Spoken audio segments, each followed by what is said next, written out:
자, 오케이, 시작합시다. 어디를 피면 되냐면 44페이지를 펴봅시다. 자, 이제 혼합물에 분리할 건데 먼저 혼합물이 뭐라고 하셨죠, 우리가? 혼합물이란? 그렇죠? 두 가지 이상의 수물질 결합된 거고 각각의 물질은 고유한 성질을 가지고 있다, 가지고 있지 않다? 가지고 있다는 거였죠? 즉 한마디로 공기 중에는 산소랑 질소가 있지만 산소와 질소 각각 자신의 성질을 가지고 있다 라고 할 수가 있죠.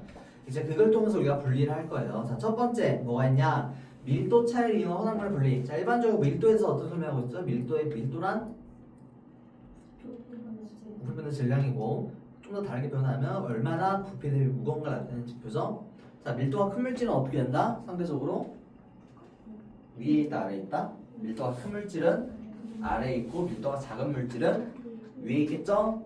자, 그래가지고 여기 그래서 그걸 이용해서 분리할 수가 있다. 예를 들어서 고천한물이 있는데 밀도가 다른 두 고천한물은 두 물질을 모두 녹이지 않고 밀도가 두 물질의 중간 부분에 액체 넣어서 분리한다. 따라서 액체보다 밀도가 큰 물질은 어떻게 된다?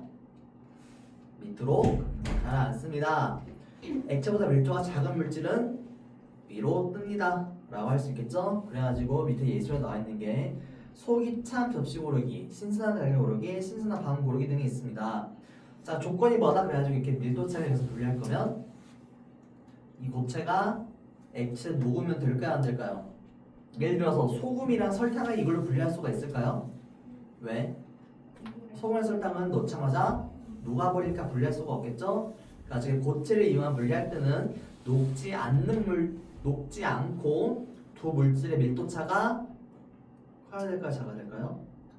커야지 분리가 더 쉽겠죠? 그래가지고 두 물질이 물에 녹지 않고 그 다음에 두 물질 밀도차가 커야만 제대로 분리할 수가 있습니다. 자, 밑에 플라스틱 혼합물을 분리 한번 봐볼까요? 자, 플라스틱이 종류별로 있는데 PET, LDPE, PS가 있는데 각각의 밀도가 1.38, 0.91, 1.06이라고 돼 있죠? 자, 그럼 봐봐요. 얘를 우리가 물에다 넣어놨어요. 물의 밀도는 몇이다? 1g/ml죠. 자, 이 중에서 1g/ml보다 큰 밀도를 가진 게 뭐란 거였죠? PET랑 PS 있죠? 그 다음에 LDPE는 물보다 밀도가 작죠? 그럼 이 셋을 물에 넣으면 어떻게 될까요? 그러면 PET랑 PS는 밀도가 물보다 크니까 상대적으로 어디에 있고 밑으로 가라앉을 거고 LDP는 물의 밀도보다 작으니까 상대적으로 물의 위쪽에 있다 라고 할 수 있겠죠? 그래가지고 이런 식으로 우리가 밀도에 따라 가지고 여러 가지 물질들을 분리할 수가 있습니다 라고 나와있고, 자, 옆에는 이제 액체 혼합물에 분리할 거예요. 자, 여기도 조건이 하나 있어요. 서로 섞이지 않는 액체 혼합물에서 선택해야 돼요. 자, 예를 들어서 물과 에탄올이 있어요. 에탄올 우리가 흔히 뭐 생각하면 되죠? 뭐에 많이 들어있죠? 에탄올 술에 많이 들어있죠? 자, 물과 에탄올은 밀도 차이가 존재해요. 근데 밀도 차이 이용해서 술에서 물과 에탄올을 분리할 수 있을까요? 없어요. 왜냐하면 물과 에탄올은 서로 섞이기 때문에 이 방식은 분리할 수가 없어요. 그래서 이 방식은 조건이 뭐다? 두 액체가 밀도 차이가 일단 있어야 되고 두 번째로 뭐 해야 된다? 서로 섞이지 않는 물질만 비교할 수가 있는 거예요. 서로 섞여버리면 이걸로 분리할 수가 없어요. 섞여버리니까. 자, 그 다음에 중요한 건 뭐냐면 이 실험에서 사용하는 도구 이름을 알아두면 좋아요. 이 실험에서 사용하는 도구 이름은 분별 깔때기예요. 밑줄에 쳐봐. 분별 깔때기. 이거 시험에 은근 많이 나옵니다. 분별 깔때기. 자, 그래가지고 서로 섞이지 않는 액체 혼합물에서 밀도가 큰 액체는 아래로 가라앉고 밀도가 작은 액체는 위로 떠서 층을 이룬다.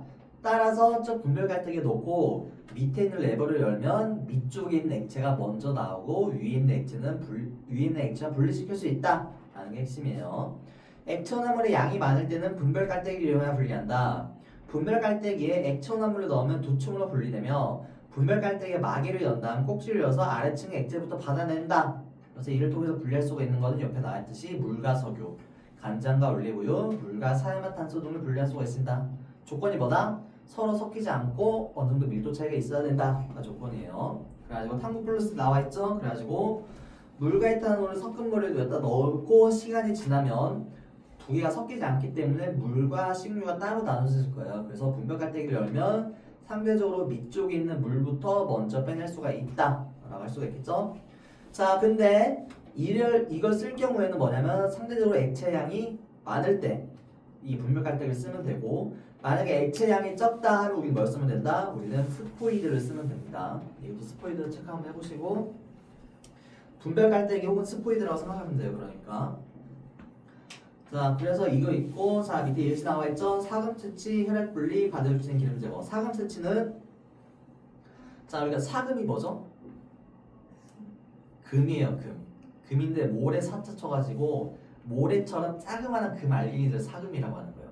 자, 그러면 당연히 사금이랑 모래랑 비교하면 누가 더 밀도가 클까요? 금이 더 밀도가 크겠죠. 금속이니까. 그래서 이 사금이 섞여 있는 모래를 물에다가 이렇게 흔들면 상대적으로 가벼운 모래는 어떻게 되고 위로 빠져나가고 상대적으로 무거운 사금만 밑에 가라앉겠죠. 그래서 이러한 밀도 차이를 이용해서 두 고체 혼합물을 분리할 수가 있다 라고 할 수가 있는 거고, 혈액 분리는 이제 비슷한 건데, 혈액 분리기는 원심 분리기를 쓰죠. 우리가 흔히 하는 거. 원심 분리기는 뭐죠? 얘를 잔뜩 회전을 시켜가지고 이 회전을 통해서 발생하는 힘으로 우리가 물질을 분리하는 거. 그래서 원심 분리기를 쓰면 그 흔히 뭐라고 하죠? 혈장과 혈액을 분리할 수가 있는 거예요. 그런 식으로 원심 분리기를 통해서 분리할 수도 있고, 마지막으로 바다에 유출된 기름 제거는 어떻게 한다? 상대적으로 기름과 물과 섞이나 안 섞인다?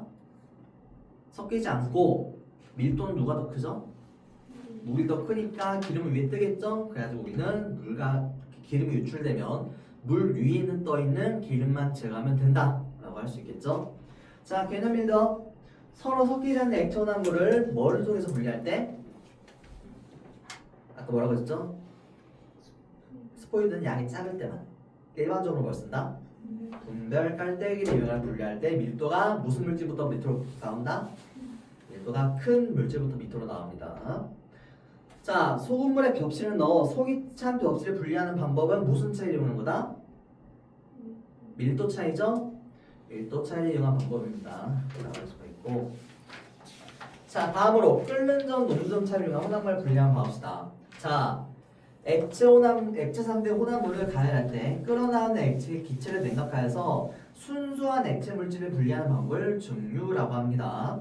자, 액체 상태 혼합물을 가열하면 끓는 점이 낮은 물질이 먼저 끓어나오는데, 이때 끓어나온 기체를 냉각하여서 액체 상태로 분리한다. 특징으로는 끓는 점이 다르고 잘 섞이는 액체 혼합물을 분리하거나 소금물과 같이 액체용 내 고체형들이 녹아 이용해서 액체 성분을 분리할 때 이용된다. 말은 좀 어렵지만 우리가 이렇게 설명할 수 있어요. 자, 우리 에탄올 끓는 점이 몇 도일까요? 에탄올 끓는 점은 78도예요. 자, 그럼 봐봐요. 이걸 하지 말고 소금물로 하자 차라리. 자, 우리가 만약 바다에서 조난이 돼가지고 섬에 갇혔어요. 바닷물을 먹으면 될까요? 안 될까요? 안 돼요. 소금이 너무 많기 때문에 오히려 탈수가 더 심해질 수가 있어요. 그럼 어떻게 해야 돼? 순수한 물을 얻으려면. 순수한 물을 얻으려면 어떻게 하면 되냐? 자, 물을 끓여요. 물을 끓이면 어떻게 되죠? 물 플러스 소금이 있는데, 소금이 증발이 될까요? 소금은 증발이 안 되겠죠. 뭐만 증발이 돼요 그러면? 물만 증발이 되겠죠. 그래서 만약에 우리가 이 위에 있는 수증기들을 어디 한 군데에다 모아가지고 이렇게 액체로 떨어뜨릴 수만 있으면 여기에는 뭐만 생긴다? 이 수증기만 모아가지고 압축을 시키면 뭐만 남는다? 물만 남는다. 즉 우리서 어떻게 할 수 있다? 순수한 물을 얻을 수 있다 라고 할 수가 있는 거예요. 왜? 물은 끓고 증발이 되고 소금은 증발이 되지 않으니까.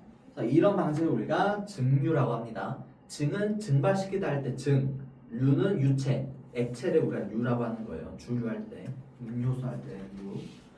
자, 그래서 그래서 만약에 지금 예시로 나와 있는 게 탁한 술에서 맑은 술을 얻기와 바닷물로 식수 만들기가 나와 있죠. 바닷물로 식수 만들기는 이런 원리라고 보면 돼요. 물만 증발시켜가지고 한다. 자, 그 다음에 나오는 게 탁한 술에서 그 증주 만드는 건데, 자, 우리가 일반적으로 술에는 뭐가 들어있죠? 술에 뭐가 들어가야 술이라고 할까요? 에탄올이 들어가야 술이라고 합니다. 자, 그래서 우리가 탁주를 만들었어요. 탁주는 뭐냐면 말 그대로 탁한 술이야. 탁한 술. 우리가 흔히 탁주라고 할 수 있는 거는 막걸리 같은 거 있죠? 약간 뿌옇게 색깔이 뿌연 거. 자, 이제 우리는 여기서 소주를 만들고 싶은 거예요. 뭐 어떻게 하면 되냐? 여기 뭐가 있냐면 물도 있고 에탄올도 있고 기타 등등 여러 가지가 있을 거예요. 자, 그래서 여기 우리가 물을 끓이면 어떻게 되냐? 자, 어떻게 되냐면 물의 온도가 25도 상온에서 점점 올라갈 거예요. 물의 온도가. 그러다 어떻게 되냐면 어느 순간부터 이렇게 그래프가 유지가 돼요. 몇 도냐면 78도씨에서. 자, 왜일까요? 아까 했듯이 에탄올의 끓는 점이 몇 도다? 에탄올의 끓는 점은 78도예요. 자, 그러면 열을 가해주는데 왜 온도가 일정하죠? 라고 물어본다면 어떻게 답변해야죠? 가해준 열이 온도를 올리는 데 쓰이는 데가 아니라 뭐가 상태 변하는 데 쓰이기 때문에 에탄올이 뭐에서 뭘로 바뀌는데? 액체에서 기체로 바뀌는데 에너지를 다 쓰기 때문에 그래프가 어떻다? 온도가 일정 유지가 된다 라고 되겠죠? 자, 그럼 점점 에탄올이 증발될 거예요. 자, 물도 그러면 증발될까요? 물도 사실 조금은 증발이 돼요. 왜냐면 우리가 증발되는 거 무조건 100도에서만 증발이 되나? 아니죠. 우리 그냥 상온에다 물을 놔도 약간씩은 증발이 되죠. 그러니까 100% 에탄올은 아니고 약간의 물이 섞였을 거예요. 증발은 어쩔 수 없이 일어나는 거니까. 그래서 에탄올이 다 증발되다가 에탄올이 다 증발되면 이제 어떻게 될까? 다시 온도가 올라가겠죠? 더 이상 끓을 일이 없으니까. 그러다가 또 이제 유지가 될 건데, 자, 문제 여기는 몇 도일까요? 그러면 100도겠죠? 왜? 여기 안에 있던 뭐가 끓는 점이니까 물이 끓기 시작할 거니까. 그래서 100도가 되면 다시 온도가 유지가 될 겁니다 라고 할 수 있겠죠? 그래가지고 그럼 에탄올이 처음에 막 증발이 되겠죠. 에탄올만. 그래서 얘를 우리가 따로 모아가지고 이렇게 해서 여 땅을 따로 모아두면 우리는 뭐 얻을 수 있다? 순수한 에탄올을 얻을 수 있다 라는 거. 순수하지는 않고 거의 에탄올이 한데 물이 약간 섞여있는 정도? 그럼 당연히 얘 에탄올의 순도를 높이고 싶어. 그럼 어떻게 해줘야 돼? 이거를 다시 해주면 돼요. 다시. 그래가지고 여러 번 하면 할수록 점점 물의 양이 줄어들겠죠? 물은 거의 증발이 안 되니까. 그래서 여러 번 하면 할수록 더 높은 순도의 에탄올을 얻을 수가 있다 라는 거예요. 자, 그래서 여기 옆에 나와있죠? 물과 에탄올 혼합물의 분리. 물과 에탄올 혼합물을 가열하면 에탄올이 먼저 끓어나오는데 이때 소량의 물도 함께 끓어나온다. 즉 순수한 에탄올이 아니다. 따라서 한 번의 증류만으로는 순수한 에탄올과 물을 완벽하게 분리할 수 없고 증류 과정을 여러 번 반복해야지 순수한 에탄올을 얻을 수가 있다 라는 거예요. 자, 그래서 우리가 이를 통해서 탁주를 우리가 소주로 만들 수가 있다 라고 설명하는 거였고, 옆에 바닷물로 희수마르기도 똑같이 아까 설명했던 거죠. 바닷물을 증발시키면 소금은 밑에 그대로 남고 물만 증발이 될 텐데 그 증발된 물을 한 군데로 모을 수가 있다면 우리는 순수한 물을 얻을 수가 있다 라는 거. 그걸 알면 보이는 과학 하면 나올까? 우리 흔히 고기 삶을 때 소스 넣지 않나? 잡내 잡는다고? 그렇죠? 맛술 놓고 하잖아, 음식 할 때. 근데 우리가 그 음식을 먹으면 취할까요? 취하지 않죠? 왜라고 설명하셨어? 우리가 일반적으로 요리를 한다는 건 적어도 몇 분 넘겨야 돼? 물 끓여야 되니까 100도 이상에서 끓이겠죠, 요리를 한다면.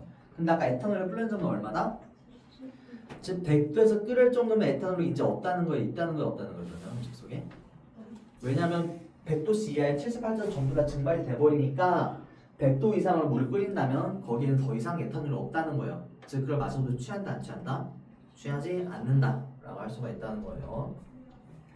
자, 그 다음에 오른쪽에 원유의 분리 나와있죠? 우리가 원유라는 건 흔히 석유 얘기하는 거예요. 근데 석유는 한 가지 물질로만 이루어진 게 아니라 여러 가지 물질이 함께 섞여 있는 거예요. 그래서 우리는 목적이 뭐냐면 이 석유에서 우리가 원하는 물질만 뽑아내고 싶다는 거예요. 자, 봐볼까요? 자, 그래서 원유는 끓는 점이 다른 여러 가지 액체 물질에 섞여 있는 혼합물이다. 원유를 높은 온도로 가열해서 등유탑으로 보내면 기체 상태의 성분 물질들이 각 층에 있는 통로를 지나면서 끓는 점이 비슷한 물질끼리 분리가 된다. 원리는 끓는 점이 낮은 물질은 기체 상태로 증류소의 위쪽까지 올라가고 끓는 점 높은 물질은 안쪽에서 액체 상태로 분리해야 한다 라고 하는데, 자 가볼까요? 자, 우리가 원유를 흘려보냈어. 우리가 증류탑으로. 자, 그럼 봐봐요. 맨 위쪽에 뭐가 있죠? 액화석유가스가 있죠? 끓는 점이 몇 도라고 돼 있어요? 끓는 점이 마이너스 42도부터 1도라고 돼 있죠? 자, 그럼 문제. 상온에서는 어떻게 존재할까요, 그러면? 기체로 존재하겠죠? 왜냐면 끓는 점보다 더 높게 있으니까. 즉 한마디로 여기 있는 이 액화석유가스는 우리가 가열할 필요도 없어. 왜? 현재가 25도니까 이미 기체로 존재할 거예요. 그렇죠? 그래서 얘는 그냥 그대로 휙 나올 거예요. 따로 증류를 안 해도. 그 다음에 이제 우리가 어떻게 하면 얘 온도를 올릴 거예요. 10도, 20도, 30도로 올리니까 30도부터 어떻게 되면 이제 뭐가 증발되기 시작해요? 휘발유가 증발되기 시작하죠. 그래서 휘발유가 먼저 증발이 돼서 증류탑으로 빠져나갑니다. 기체가 되니까. 그 다음에 더 가열했어. 그러면 이제 휘발유는 다 증발이 됐고 그 다음에 이제 150도부터 뭐가 증발되죠? 등유가 증발됩니다. 그래서 등유가 또 증발됐다가 다 사라지고 그 다음에 뭐? 경유가 다 증발되고 나면 그 다음에 뭐? 중유. 그 다음에 마지막까지 끓지 않고 남아있는 거. 그건 뭐다? 맨 밑에 있는 아스팔트다. 즉 아스팔트는 300도 이상으로 끓여도 증발이 된다 안 된다? 안 되죠? 그래서 우리가 도로를 아스팔트로 하는 이유는 뭐예요? 도로가 설마 아무리 뜨거워도 300도를 넘지는 않겠죠? 일반적인 도로가 한마디로 300도가 안 된다면 이 아스팔트는 녹는다 녹지 않는다? 녹지 않겠죠. 그래서 우리가 도로로 쓰는 거예요. 왜냐면 잘 안 녹으니까 멀쩡하니까 높은 온도에서도. 자 그렇게 설명할 수가 있는 거고 자 그래서 우리는 이런 식으로 끓는 점을 비교해가지고 분리할 수가 있는데 여기서 중요한 점 뭐가 제일 먼저 분리가 된다? 이 중에서 제일 위에 있는 액화석유가스가 제일 먼저 분리된다는 거 알아두면 좋아요. 이거 분리되는 순서 많이 나와요. 위에서부터 분리돼가지고 맨 마지막까지 남는 게 아스팔트인 거예요. 그래서 분리 순서는 액화석유가스부터 쭉 해서 마지막으로 아스팔트까지. 자 그래가지고 이런 식으로 우리가 하는 걸 우리가 증류탑이라고 합니다. 이름을 그냥 증류탑이라고 하는 거예요. 자 그래서 이걸 통해서 우리 옆에서 질소기체랑 액체산소를 분리할 수가 있다 나와 있고 자 그 다음에 녹는 점 차례 이용한 분리도 있어요. 자 녹는 점인 또는 어느 점 차례 이용하면 혼합물을 얼리거나 녹여 원하는 물질을 분리할 수가 있다. 그러니까 한마디로 이거죠. 자 예를 들어서 우리가 공국을 끓였어요. 그럼 위에 뭐가 있어요? 기름이 엄청 많겠죠. 그럼 이 기름을 없애려면 어떻게 해야 돼? 공국을 식혀 한 10도 정도로 10도 정도면 물이 얼어야 안 얼어요? 물은 안 얼죠 10도면. 근데 위에 있는 기름은 어느 점이 한 15도가 돼가지고 기름은 얼어요. 고체가 돼요. 그럼 어떻게 하면 돼? 그 기름 고체인 기름만 떠내서 버리면 되잖아. 그쵸? 그래서 이게 바로 뭘 이용한 분리다? 언점차를 이용한 분리다. 즉 한마디로 공국같이 기름과 물이 섞여 있으면 기름이 먼저 어니까 우리가 위에 떠 있는 기름만 제거하면 순수한 밑에 있는 액체를 얻을 수가 있다라는 게 핵심이에요. 그래가지고 고깃국에서 기름 제거하기, 그 다음에 암석에서 금속 분리할 등이 있는데 한마디로 이거예요. 자 예를 들어서 어떤 암석이 있어요. 암석에 뭐가 있냐면 공도 들어가 있을 거고 철도 있을 거고 뭐 모래도 있을 거고 뭐 알루미늄 같은 것도 있을 거예요. 그렇죠? 그럼 예를 들어서 끓는 점이 공은 예를 들어서 200도, 철은 예를 들어서 500도, 알루미늄은 예를 들어 1000도라고 해볼게. 정확하지는 않아요. 대충 한 거예요. 모래는 한 1500도. 그럼 얘를 끓이기 시작하면 어떻게 될까요? 얘를 점점 열을 가하면 200도가 도달하면 어떻게 될까요? 저 동 있죠? 동이 어떻게 돼요? 밑으로 녹아내릴 거예요. 200도에서 녹으니까. 그 다음에 점점 더 온도를 올리면 변화가 없다가 500도부터 어떻게 될까요? 이제 철이 녹겠죠? 나머지는 그대로 있고 더 가열하면 1000도에서 뭐가 돼요? 알루미늄이 녹을 거고 그래서 우리가 그걸 통해서 뭘 분리할 수가 있다? 동이랑 철이랑 알루미늄을 분리할 수가 있다 라는 거고 자 우리가 혹시 그거 배웠나? 신석기 그런 거 배웠어? 학교에서? 신석기, 뗀석기 배웠죠? 자 그러면 신석기 다음에 뭐 나와요? 신석기 다음에 청동기 나오죠? 청동기 다음에 뭐 나와요? 철기 나오죠? 자 왜 그러냐면 이것 때문이에요. 암석을 녹이면 뭐가 제일 먼저 나와요? 끓는 점이 제일 낮은 청이랑 동이 나와요.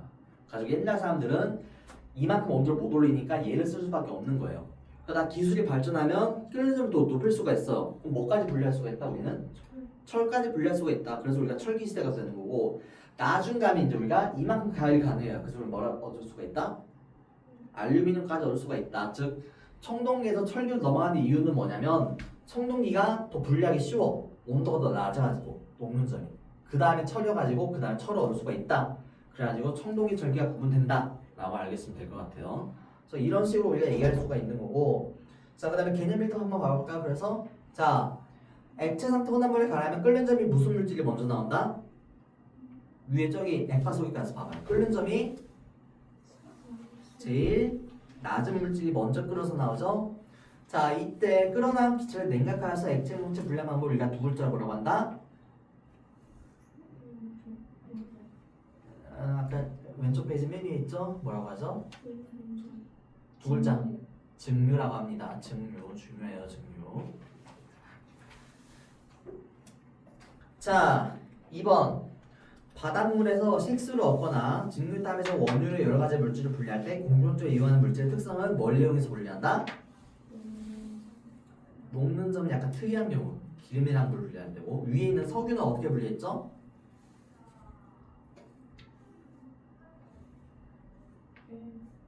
끓는 점 등에서 비교한 거죠. 증류가 그 증발된 걸 이용 분리하는 거였으니까. 그래서 끓는 점 차이를 이용해서 분리했습니다. 라고 할 수가 있다는 거. 자, 넘겨서 재결정 한번 봐봅시다. 불순물이 섞여 있는 고체 물질을 용매에 모두 녹인 뒤 용매를 증발시켰거나 용액의 온도를 낮춰 순수한 고체 물질을 얻는 방법을 재결정이라고 한다. 이는 온도에 따른 물질의 용해도 차이를 이용한 방법이다. 용해도란 뭐였죠? 다시 한번 설명하자면 용해도란 용해도가 100이라는 것은 뭘 의미하죠?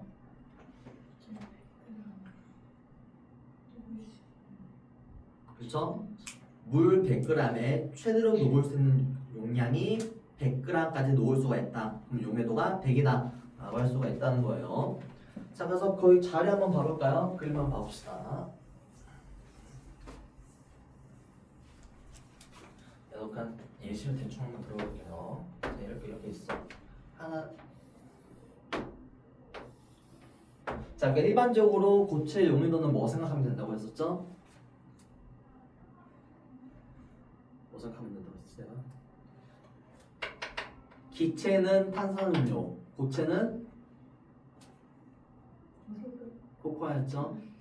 코코아 우리 어떤 물에 떠는 녹여요? 찬물에 떠는 녹여요? 뜨거운 물에 떠는 녹여요? 뜨거운 물에 녹이죠. 왜? 뜨거운 물이 더 코코아를 잘 녹이니까. 즉 뜨거운 물은 그래서 고체 용해도는 온도가 어떨수록 온도가 높을수록 더 커진다 라고 할 수가 있다는 거죠. 그래서 온도가 증가, 여기 온도예요. 쪽이 온도가 증가하면 용해도도 증가한다. 근데 얘는 용해도 차이가 크죠. 급격하게 변하는데 얘는 거의 변하지 않아요. 자, 봐봅시다. 지금 여기라고 봐볼게요. 예를 들어서 80도씨 기준으로 예를 들어서 용해도가 100, 얘는 용해도가 한 40이라고 합시다. 자, 그러면 우리가 여기서 포항액을 만들었다는 건 뭘 의미하는 거죠? 물 100g에 최대로 녹을 수 있는 게 얘를 A라고 할게요. A는 지금 포항액을 만들었어. 그럼 A는 몇 g이 녹아있다? 100g이 녹아있다. 얘도 B도 포항액을 만들었어. 그럼 B도 몇 g이 녹아있다? 40g이 녹아있다. 포항액을 만들었으니까. 자, 그 다음에 어떻게 할 거냐면 얘 온도를 낮출 거예요. 그래서 어디까지? 0도까지 낮출 거예요. 그럼 얘는 얼마냐면 얘는 39, 얘는 15라고 해봅시다. 자, 그러면 냉각하니까 어떤 변화가 생기고 있어요 지금? 용해도가 낮아지고 있죠? 자, 우리가 여기까지 만들었어요. 용액을 0도까지. 자, 그럼 봐봐요.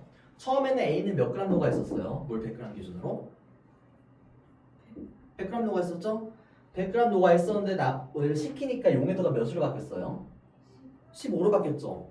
그러니까 지금 물속에 100g이 녹아 있는데 최대로 녹을 수 있는 양이 얼마밖에 안 돼요? 15g밖에 녹을 수가 없죠? 그럼 나머지 85g은 어떻게 될까? 녹을 수가 있어 없어? 없죠. 그럼 어떻게 된다? 있도록 석출이 될 겁니다. 85g이. 반면에 B는 어때요? 거의 변하지 않죠. 그래서 변하긴 했는데 얼마큼 변했어요? 1g 변했죠? 한마디로 얼만큼의 석출이 된다 얘는? 1g이 석출될 거예요. 즉 한마디로 우리가 여기 밑에 석출된 알기가 있는데 85g의 A랑 1g의 B가 들어있다는 거예요. 이 정도면 분리를 했다고 할 수 있겠죠? 차이가 많이 나니까. 그래서 이런 식으로 우리가 분리를 할 수가 있다는 거예요. 조건이 하나 있어요. 자, 예를 들어서 어떤 두 물질이 있는데 요렇게 돼 있어요. 만약에 그래프가. 자, 그럼 얘도 똑같이 여기서 만들어서 여기까지 냉각을 시켰어요. 그럼 A는 얼마만큼 분리가 되죠? 이만큼 분리가 되겠죠. A는. B는 얼마큼 분리가 되냐면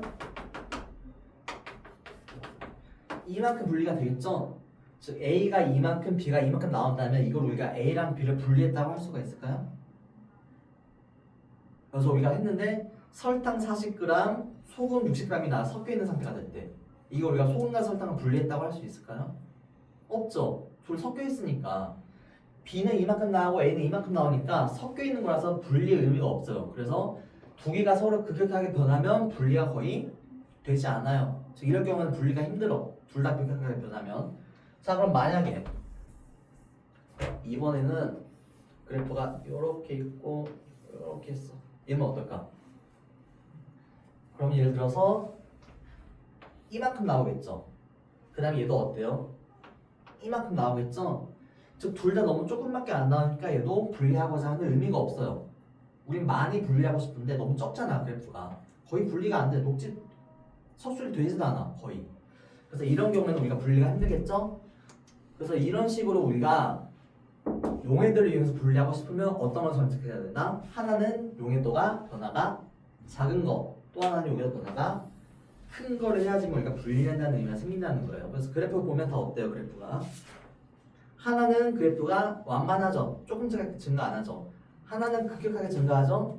그래서 이런 상태로만 분리하기 쉽다라는 거 알아두면 돼요. 그래서 용해도가 서로 다르면 좋다 분리할 거면. 그래서 천일염에서 순수한 소금 얻기, 아스피린의 정제, 사탕수수즙에서 순수한 설탕 얻기 등을 통해서 우리가 용해도를 이용해서 분리할 수가 있습니다 라는 거고.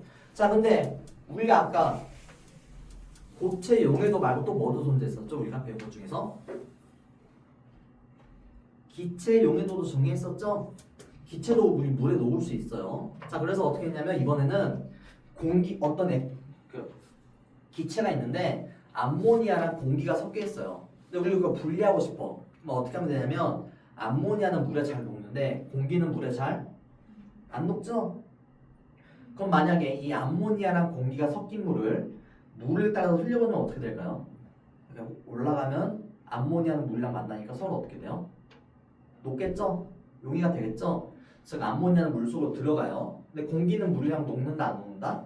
안 녹으니까 공기는 그대로 나갈 거예요. 즉 한마디로 암모니아랑 공기가 같이 든 기체를 물을 통과시키면 어떻게 된다? 암모니아는 다 어디로 가고? 물속으로 들어가고 뭐만 나온다? 공기만 나올 거죠. 그래가지고 이런 식으로 기체의 용해도를 이용해서 뭐도 분리할 수가 있다? 암모니아와 공기를 분리할 수가 있다. 기체의 용해도를 이용해가지고 이런 식으로 우리가 분리를 할 수가 있다는 거예요. 여러 가지 물질을. 그러니까 고체뿐만 아니라 기체도 분리할 수가 있다. 이런 걸 이용하면. 자 봐봅시다. 키드 빌더. 불순물이 섞여 있는 고체 물질을 용매에 모두 녹인 뒤 용매를 증발시키거나 용의가 온도를 낮추어 순수한 고체 물질을 얻는 방법을 뭐라고 한다? 세 글자로 재결점이라고 합니다.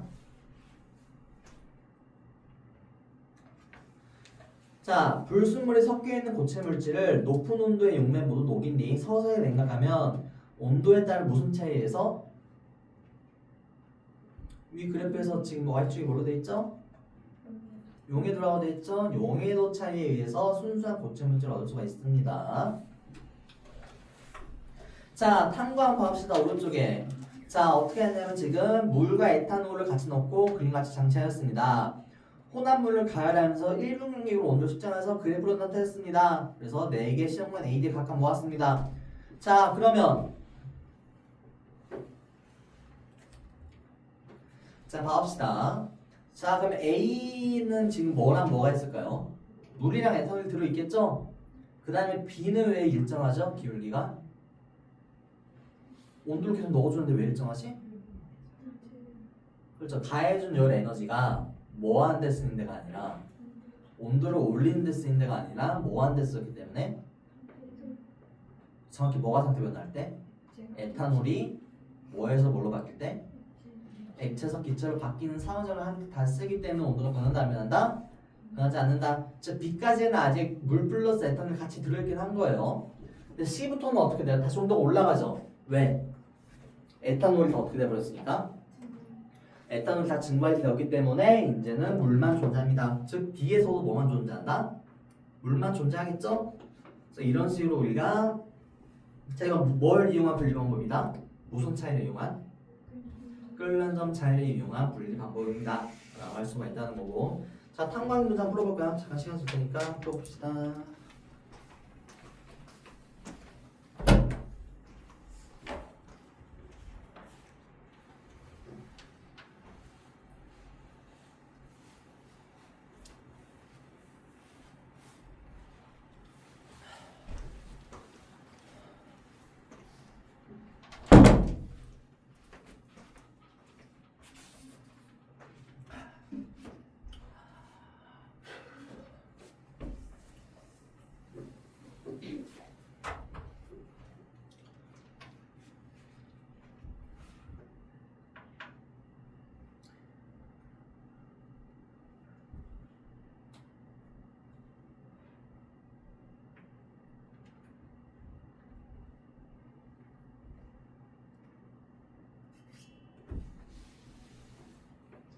자, 봐볼까요?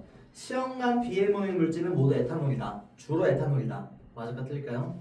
맞죠? 여기서 왜 주로라는 말을 썼다? 일부 소수의 물도 같이 증발되기 때문에 우리는 주로라고 말했습니다. 주로, 전부다가 아니라. 2번 시험관 비해모임 물질은 푸른색 염화코발트 종이를 붉게 변화시킨다. 푸른색 염화코발트 종이는 어떻게 반응할까요? 물과 반응하면 붉은색으로 변합니다. 즉 한마디로 물밖에 없죠. 뒤에서는 그러니까 색깔이 변한다 안 변한다? 색깔이 변한다. 맞아요. 3번 물질의 끓는 점 차이에 유용한 분류 방법이다. 맞죠? 끓는 점 차이. 4번 혼합물을 가열할 때 끓어나는 물질은 찬물에 담긴 시험관 안에 기체 상태로 모인다. 자, 저기 찬물에 지금 기체가 움직이고 있죠. 자, 처음에 온도가 78도가 됐으니까 증발돼가지고 기체가 된 거였죠. 근데 걔가 찬물을 만났대. 그 온도가 78도보다 낮아지겠죠? 그러면 뭘로 존재할까요? 상으로 따지면 액체로 존재하겠죠? 그래서 4번은 X입니다. 기체 상태가 아니라 액체 상태로 모입니다. 라는 거. 자, 물과 에탄올 혼합물의 분리 방법과 같은 원리로 혼합물을 분리하는 예시를 모두에서 고르시오 나와 있죠? 자, 물과 식용유 분리하기는 뭐에 해당되는 거였죠? 무슨 차이를 이용한 분리? 밀도 차이였죠? 그래서 기억은 땡이에요. 2번 모래에서 사금 채취하기. 밀도 차이죠. 뭐의 밀도? 모래의 밀도와 사금의 밀도가 다르기 때문에 니은도 땡. D가 탁한 술에서 맑은 술 얻기. 끓는 점 차이 맞죠? 에탄올이 먼저 끓으니까. D가 오케이. 리을 직류탑에서 원유 분리하기. 얘도 우리가 뭐 이용한 거였죠? 끓는 점 차이 이용한 거였죠? 그래가지고 답은 디귿 리을입니다. 자, 넘겨가지고 한번 봅시다. 순수한 질산칼륨 분리하기. 자, 지금 어떻게 했냐면 40도씨의 물 100g이 든 비커에 질산칼륨 30g과 황산구류 1g이 섞인 혼합물을 모두 넣고 녹였습니다. 자, 그럼 봐볼까요? 자, 그래프 한번 봐봅시다. 지금 40도라고 돼 있죠? 자, 그래프에서 X축이 40을 찾고 쭉 위로 올려봅시다. 자, 질산칼륨의 용해도는 얼마라고 나오죠? 그러면 40도에서 60 정도 나오죠? 그래프 쭉 올려보면.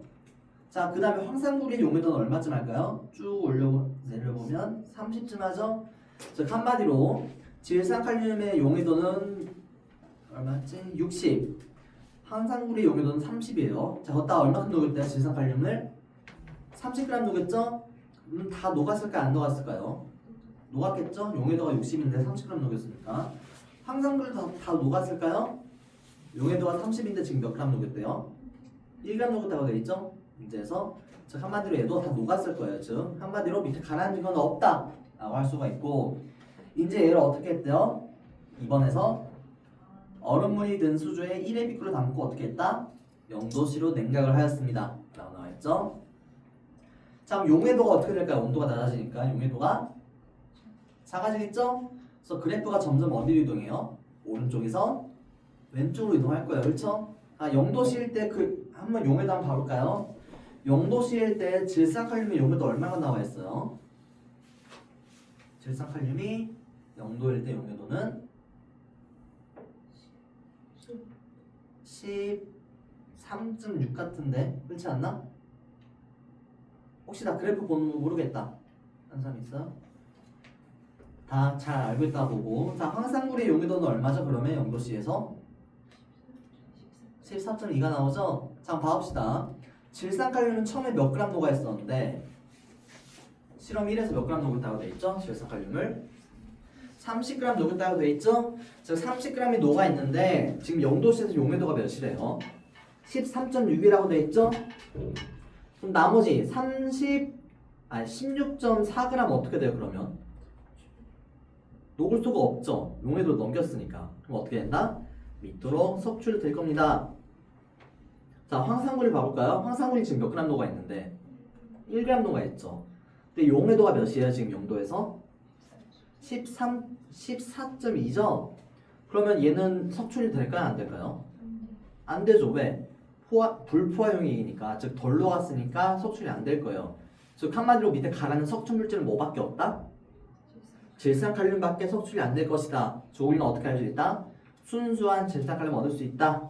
라가면 맞는 말이겠죠? 자, 그래서 우리는 이렇게, 자, 이건 뭘 이용한 분리였다? 끓는 점이 아니라 무슨 차이? 용해도 차이를 이용한 분리였죠? 자, 그럼 문제 한번 풀어봅시다. 밑에 삼각인 문제 1번, 2번 한번 해봅시다.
자, 이렇게 봐봅시다. 1번 끓는 점 차이를 이용한 분리 방법이다.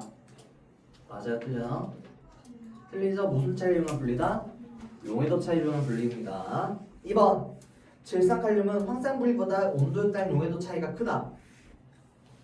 더 크죠? 그래프로 봤을 때 더 기울기가 크니까 2번은 맞습니다. 3번 과정 2에서 석출된 결정은 뭐가 석출이 된다? 질산칼륨이 석출이 되죠? 3번 틀렸습니다. 4번 과정 3에서 거름 중위를 통과한 용액이 푸른색을 띠는 이유는, 다음은 만약에 푸른색을 띠는 용액이 질산칼륨이었다면 어떻게 될까요? 이렇게 생각하면 되고요. 우리가 그 푸른색을 띠는 이유는 우리가 황산구리가 푸른색이라서 그래요. 이거는 그냥 알아두면 돼요. 중요한 건 아니고. 그래서 4번도 맞습니다. 나올 되는 거고. 다음에 오른쪽 한번 봐볼까요? 오른쪽 그림은 질산칼륨과 염화 같은 용해도 곡선이다. 50도씨의 물 100g에 질산칼륨 50g과 20g 섞은 뒤 혼합물을 녹인 뒤 0도로 냉각할 때 서출되는 물질의 이름과 질량을 쓰시오. 나와있죠? 자, 그럼 우리는 지금 몇 도에서 용해를 시켰대요? 50도라고 했었죠. 50도에서 질산칼륨의 용해도 얼마? 그래프를 딱 봐보면 60 정도 되죠? 그러면 지금 다 녹았다 안 녹았다?